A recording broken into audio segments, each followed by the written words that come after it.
Hi, Kathryn here with Handmade by Circle Art Designs. Today on my work table, I will be working on a pair of leather and gemstone Bohemian style dangles. These are the matching earrings for Carnelian Joy, which is a necklace that we made last week, and it is up in our shop at circleartdesigns.net. So, with that said, let's turn our eyes to the mat and get started. So as we turn our eyes to the mat, we see the Simply Grateful. And I was thinking about in the past few days what I had that I wanted to share with you about being simply grateful. Well, first of all, we've had lots of rain, and I am truly simply grateful to the Lord for that. But the other thing is, we had game night with some friends. These are old dear friends of ours. We try to meet together once a month and catch up on friends and family and things happening in our lives.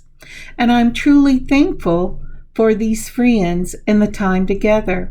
And I got to thinking about that with my relationship with my Lord. When I wake in the morning, the first thing I try to remember to do is tell my Lord, good morning. Please walk with me this day. Thank you for my sleep. I'm touching base. I want to know that He is with me and I am with Him, and I am simply grateful for what He's given me.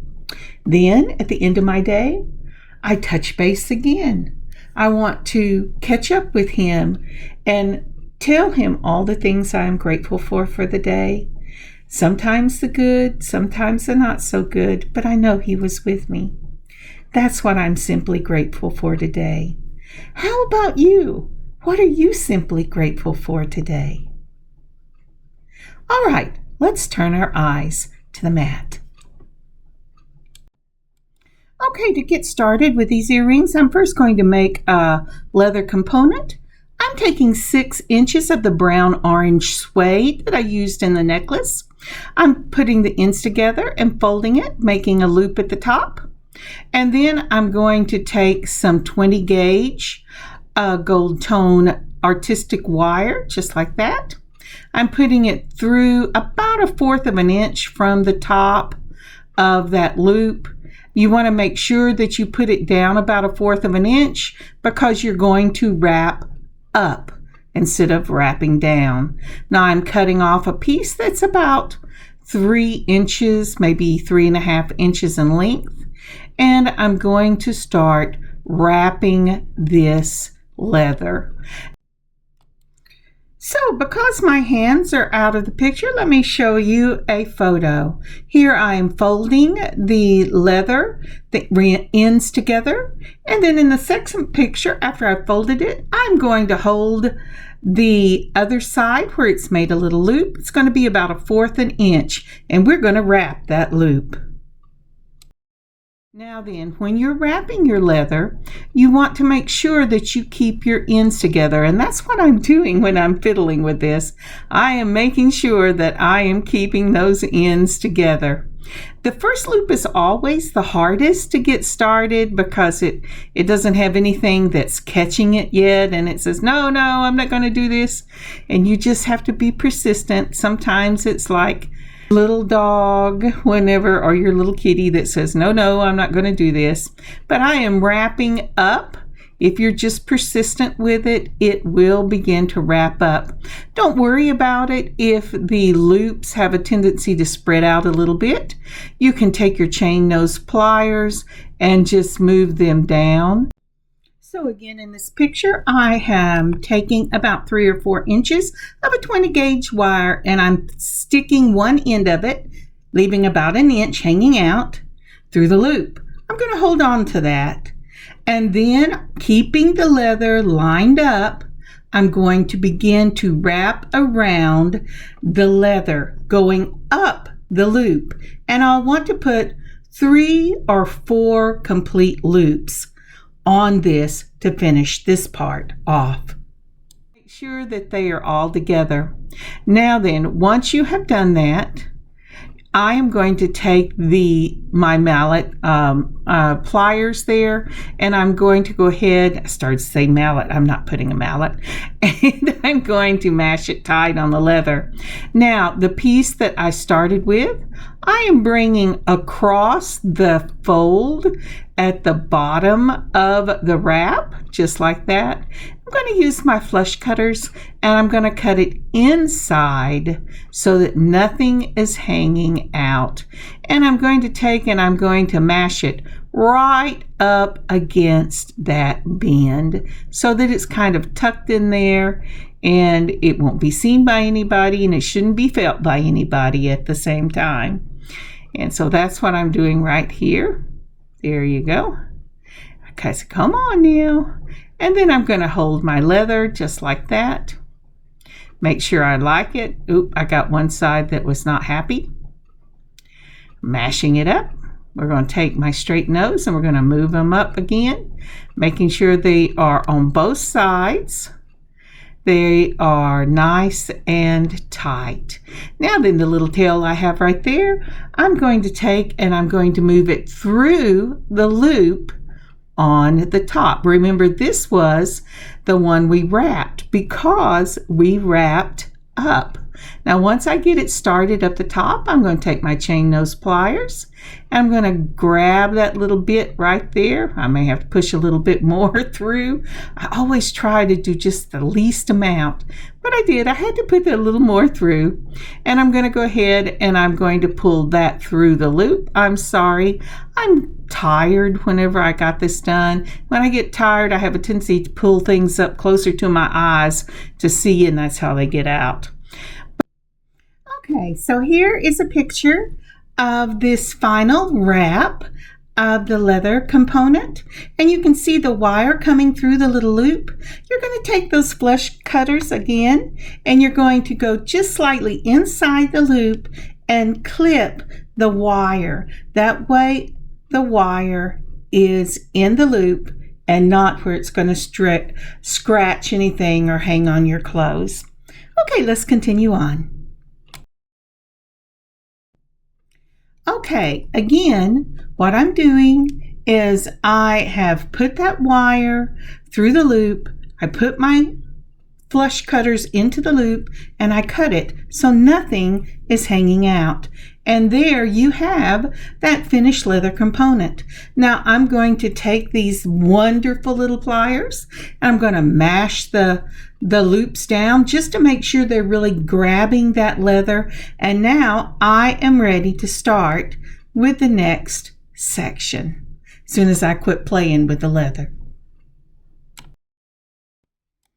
And would you please like, subscribe, and leave a comment for this video?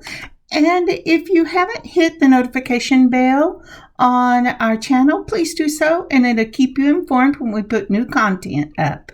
Thank you. All right, now we're going to do the peanut portion of our earring. You're going to use the carnelian. You're going to use 4-petal bead caps. That's from the March Bargain Bead Box. The carnelian is from the June. You're going to have some chain, some 3mm bronze spacer balls, those fish hooks in the bronze, and then some little head pins. I have to use silver, and I'm using gold jump rings to finish this off. So starting with the head pins, I'm going to go ahead and put a bronze spacer ball. Then I'm going to put one of these lovely window glass beads, and then another of the bronze spacer balls. And this time I'm going to do a turn down loop. If you haven't done that before, you make sure when you hold it with your straight nose pliers that nothing is sticking out, and you gently turn in little twists until you get it all the way down to the bead. You need to do at least 2 to 3 complete loops. And then you back it off a little bit to make sure that it's over the center of your bead. Again, a spacer ball, that beautiful, this is called an orange coral in that window glass from the June Bargain Bead Box, and a spacer ball. And then again, turning it down in small little turns until you meet the spacer ball, making sure that you back it off just slightly so it's right over the center of the bead. And that's the first component for this chain. Now then, let's see, do I need some more spacer balls? I think I do. Alrighty. I got these off of Amazon, by the way, and I really love them. Now then, for the next one, I am using an eye pin, and this is about 1.5 to 2 inch eye pin. I'm going to start again with the bronze spacer ball, and this time I am using that 4 petal that we used in the necklace, the matching necklace for this. And this is from the March bargain bead box. Then I'm going to use one of the beautiful carnelians. This again is from the June, a bead cap, and then another spacer ball. And this is going to be the second component for this chain. Now for this one, I'm going to use my looper. Now when you use a looper, you want to make sure that you put your eye pin across the jaws of the looper. It goes in the little hole on the far side.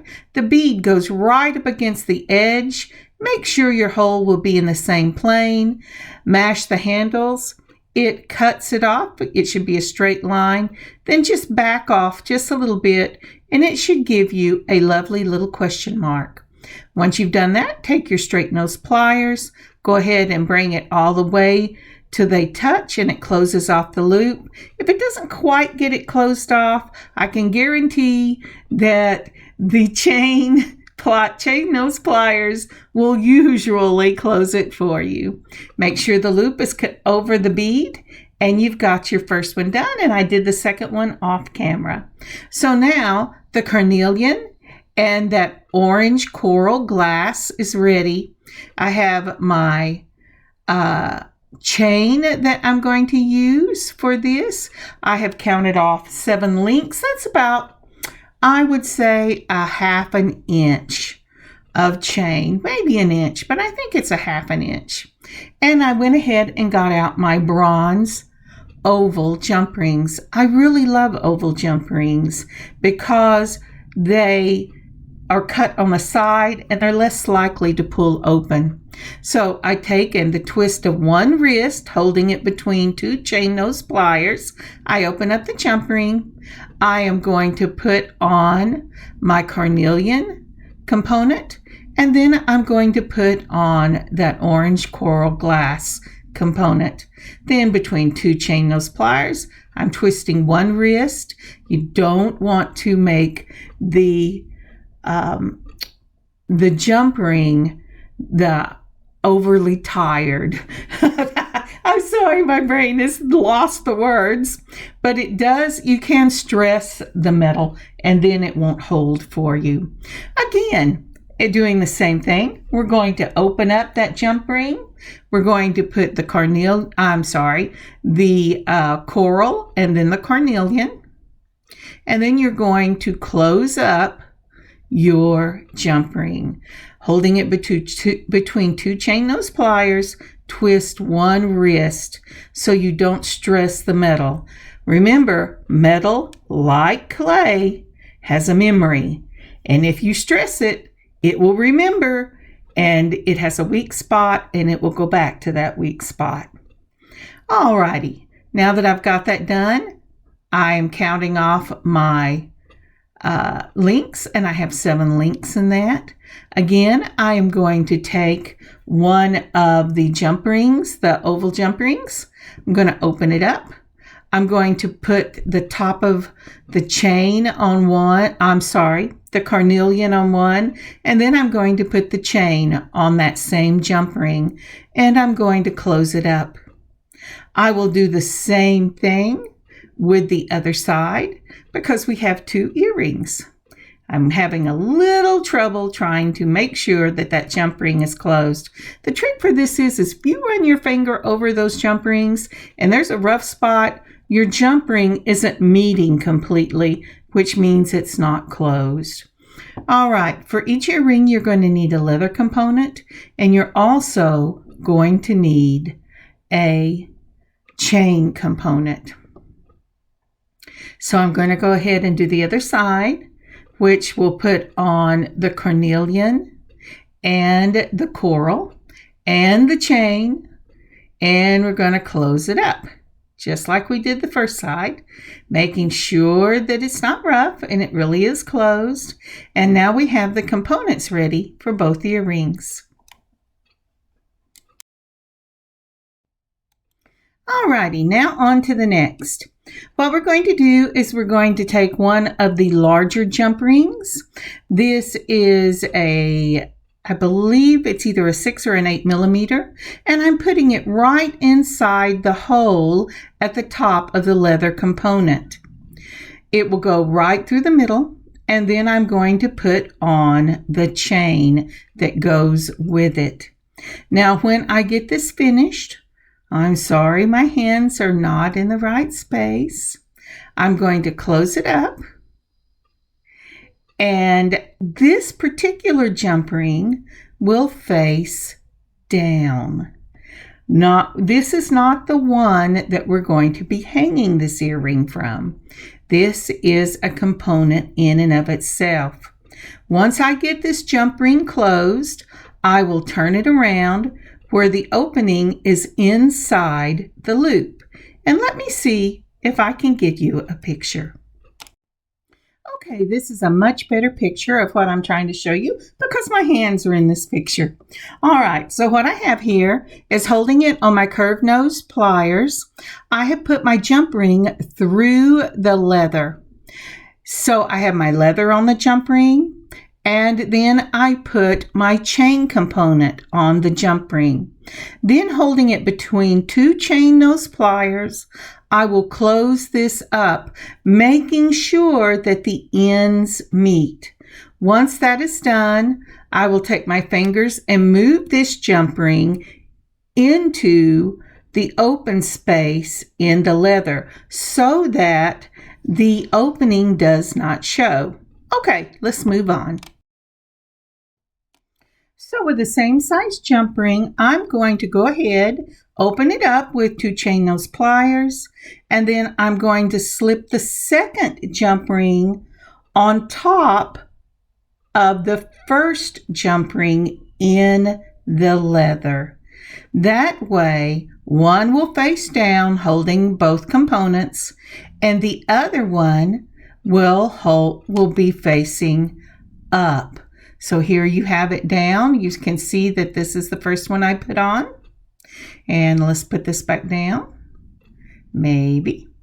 And then we're going to go ahead, and I have opened up the second jump ring, and it is going to go right on the top of the one we just put on. And this one will be up so that both the components will be hanging from this jump ring.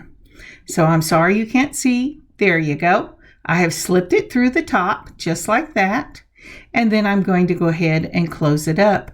And then we're going to put the second one together in the same way. Let's see if I can get that closed up.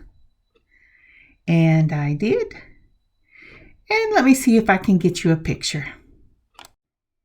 So this is a really good picture to show you that the second jump ring is going through that same leather hole, but it is going through at the top of the leather hole so that you have one jump ring that goes down and the other jump ring that will go up. Remember, when you get them closed, move both of them where the slit in the jump ring is hidden in the loop. Okay, let's go on. So now that we have the first earring together, except for its ear wire, we can go ahead and get the second one done, and it should not take as much explaining. All right, so we've got it together. We've got it on the mat. And so I'm taking the larger jump ring and I'm going ahead and opening it between two chain nose pliers. I'm going to slip that loop right onto the jump ring, It would be nice if my hands got into the picture, but if you notice, my pen is not where it's supposed to be. The problem is it's on my left side, and when I reach for things, I will bump that stand and not even realize that I bumped it. And it causes me a lot of problem. But anyway, I've got it through there. So it is on that first jump ring. And then I'm going to go ahead and I'm going to take the chain and put it on that jump ring just like that. And we're going to twist it one wrist to close. Make sure that it's closed. I'm feeling it. I don't trust my eyes. I'm feeling it. And it went, no, it's rough. It's not really closed. I went, okay, I'm working on it. And so there it is. And we've got it just like that. I'm going to twist it so that it goes in to the hole for the leather. And those are both together. Now I'm going to take two chain nose. Well, I actually like a chain nose and a round nose. I find it easier to work with, but whatever you like, whatever you have available. And I'm looking for the slit. I'm going to hold them between two of the pliers, twist one wrist, open it up. I'm going to go ahead and put this one on top of the second one if it would like to go. Alrighty, let's see here. And come on, persistence is the key word, and there it is. And so now this one also is ready to close. Now there are a couple of things I want to talk to you about real quick while we're moving this. You want when you're making earrings, you can either have same on each ear, or you can flip them like I've done so that one will have the chain on the inside and then the other will have the chain on the inside. If you don't flip it, it'll be chain on the inside, chain on the outside. It just is what you like to work with. Now I've had some little 4 millimeters and I pulled them out, and now I'm taking my bronze fish hook ear wires and I'm turning the loop. When you turn the loops, be very careful how you turn them because they will snap off. I always like my earrings to face forward, just like I like to talk to people facing forward. I don't like to just have people that are on the side of me be able to see the earring. Some earrings work that way, some don't. So I've opened up my little jump ring, the 4 millimeter. I put on my components and my ear wire, making sure I had the components facing the right direction. And that is a finished earring. Isn't that lovely? We're going to do the same thing on the other side. I just love this look. And the really wonderful thing about these earrings is they are going to look fantastic with Carnelian Joy, the necklace we made last week. They will be beautiful with them. They'll also be beautiful on their own, but this has such a lovely Bohemian style look to it. I'm really pleased with these earrings. Thank you so much for joining me today and putting up with my hands getting out of the focus or moving off the screen or bumping the screen. I'm sorry I didn't notice it when it was happening, but I did try to put enough pictures in with me talking and the pictures that you would understand what was happening. I hope you had a wonderful time today. I know I certainly had a wonderful time. And here is the finished product. These are long, beautiful, casual, everyday earrings. And I just love them. Now, wouldn't that be awesome? Shopping on a Saturday, or going to the beach on the weekend, or hanging out with friends just for something to drink, conversation, and catching up with each other. And here are the pictures. I hope you have had and will have a wonderful week. I'm sorry this isn't getting out till late in the week, but I do have the ability to put it out now. God bless you, and I will see you on Friday or maybe Saturday. God bless y'all. Kathryn, handmade by Circle Art Designs. Bye now.